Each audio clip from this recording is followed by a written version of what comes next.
Here we have the newest and greatest Google Pixel 5. Well, maybe the greatest. Maybe. Because you see, here we have the 2019 Google Pixel 4 XL, and you know what? In some aspects, it is better than the new one. Let's open that can of worms right now and dive deep into it. Look at these phones, one is prettier than the other. Care for a hint? Let me light those displays here real fast. Whoa, that's a forehead for sure, yeah? Okay, old forehead jokes aside, the Google Pixel 4 XL and even the small Pixel 4, they're still pretty good looking devices. They've got a soft touch, they have this elegant look with the contrasting frame in the back. It's a nice design when you get used to that. And then we have the Pixel 5. You know, I was really worried about the finish on the back here. The Pixel 5 doesn't have a glass back, yet it supports wireless charging. That's because its aluminum body has been coated in a layer of another material, and I was kind of afraid that it would feel like plastic, like the LG G5 for those of you that remember that. But no, the Pixel 5 feels pretty great. It's a unique soft touch that brings its own luxurious feel. You will also notice that the Pixel 5 has a cleaner front. Google was quick to give up on the Radar Tech, aka Project Soli, that made up for that top bezel on the Pixel 4. So the Pixel 5 has slim bezels all around and a single selfie camera nested right here in the display. But the difference is more than just aesthetics. The Pixel 4's front module provided a face unlocking system. You look at the phone, you're in, that's it. Just like Face ID on the iPhone. The Pixel 5 has none of that, there's just no room for it.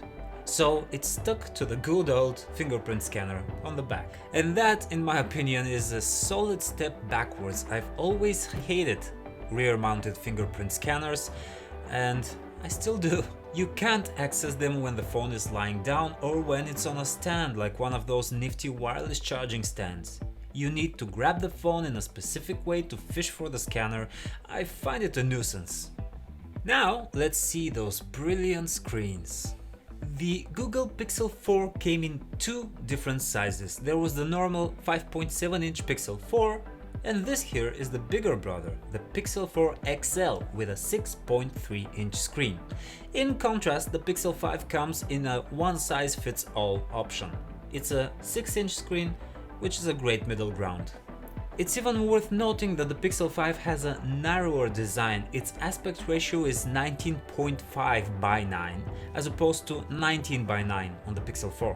So the new model might have that scary sounding 6-inch screen size on paper, but it's still very manageable when held with just one hand. The panels are both OLED on both phones, really well calibrated both with popping colors, deep blacks and sharp details. How sharp? Well, the Pixel 5 has a 1080p resolution, the Pixel 4 XL goes up to 1440p, but don't scoff at the 1080p panel. The Pixel 5 still has a pixel density of 430 ppi, so trust me, that's sharp enough. Now, what about processing power? Well, the Pixel 4 is powered by 2019's best, the Qualcomm Snapdragon 855. The Pixel 5, as you might have heard, took a step into mid-range land. It doesn't have the top-tier Snapdragon this year, instead it has the Snapdragon 765G, an upper mid-range chip. Does this affect performance? Well, only to the point where both of these phones are kind of on par with each other. Yep, snappiness and load times, you've got two pixels that work identically. Well, the Pixel 4 XL is just a bit ahead when it comes to really heavy tasks like image editing, but that only comes up in some very niche scenarios. In other words, if you already have a Pixel 4, you don't need to go and rush to upgrade to a Pixel 5. Or if you're currently trying to choose between last year's Pixel 4 generation or a brand new Pixel 5, processing power shouldn't be on your pros and cons list. They're very close to each other. There's this one thing, the Pixel 5 does support 5G out of the box, both sub-6 and millimeter wave, so it is ready for that future of connectivity, which it's coming, yeah, at some point. Now, cameras. That's just another place where we're gonna hit a stalemate. See, the Pixel 4 and the Pixel 5 have what seems to be the same 12.2 megapixel camera, which is definitely not a bad thing, by the way.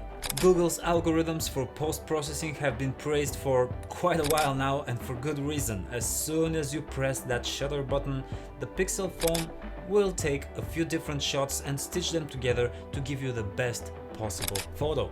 Both phones perform great. Even in high dynamics you'll get realistic and vivid colors without getting oversaturated. Great details with restrained sharpening, popping highlights, visible shadows. Both the Pixel 4 and the Pixel 5 just knock it out of the park. Here's a point where they do differ though. The Pixel 4's secondary camera is a 16 megapixel telephoto camera with 2x optical zoom. The Pixel 5's secondary camera is a 16 megapixel ultra-wide camera. And Google kind of shifts its own opinion on whether it wants a secondary camera and what it should be every year. First they said we don't need a secondary camera, last year they said we don't need an ultra-wide but a telephoto is good. So while wide angle can be fun, we think telephoto is more important. This year we have an ultra-wide, no telephoto. Why? It's maddening! But here you have it, the Pixel 4 and the Pixel 4 XL have this 16 megapixel telephoto camera with 2x optical zoom for sharper portraits. That's not to say that the Pixel 5 doesn't zoom in for portrait shots, it just does it with a digital crop instead, which it's neither here nor there. The Pixel 5's ultra-wide camera allows for epic landscapes or action shots. Personally, I prefer to have a telephoto lens, but I do know that there are a lot of people out there that prefer the ultra-wide angle if they are forced to choose between one or the other, so it's up to you to decide. On to battery. The Pixel 5 in this tiny body has a 4080 mAh cell, while the Pixel 4 XL here has a 3700 mAh cell. It's quite smaller. And you know, the 2019 Pixels were not known for having the best battery life, maybe a day tops. Now the Pixel 5 with sparing use can definitely take you beyond a day and a half, and some have even reported 2 days of moderate usage. So yeah, when it comes to battery life, I do trust the Pixel 5 just a bit more, but you can manage with the Pixel 4 XL. The Pixel 4? Only if you're not a heavy user. That about does it. Which one of these pixels is the Pixel for you? Mid-range Peterson or 4G McFour head? Well, let us know in the comments down below. Like this video, dislike it, then like it again, subscribe for more stuff, and I'll see you next time.